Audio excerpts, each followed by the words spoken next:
কপিলের কারণে সৌদি আরবে অনেক প্রবাসী ছেলেরা বিপদে পড়ে যায়। আমাদের একটা ছোট ভাই আর কি, সে সুপার মার্কেট করতো। সুপার মার্কেটে কাস্টমার যে টাকাগুলা হাউল করতো বা ট্রান্সফার করতো, ওই টাকাগুলা কপিলের অ্যাকাউন্টে চলে যায়, কপিলের সারাফাতে চলে যায়।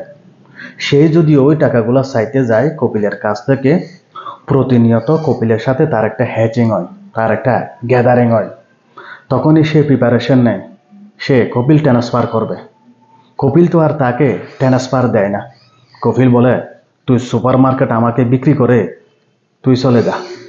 তখনই সে তো নিরুপায়, সে অসহায়, সে আজনবী ওই প্রবাসী ছেলেটা সুপার মার্কেট বিক্রি করে দেয় কপিলের কাছে, তাও আবার কিছু টাকার বিনিময়ে। সে দেশে চলে আসে।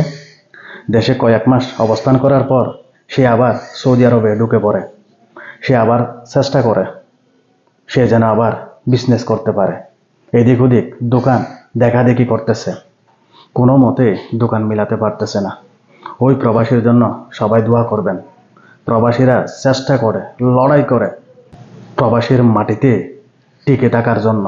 কারণ ওই ছেলেটা বুঝতে পারে, দেশে আসার পর, দেশে যদি একেবারে চলে আসে, ওই ছেলেটা কিছুই করতে পারবে না। এখানে শুধু বসে বসে খেতে হয় আমাদের দেশে।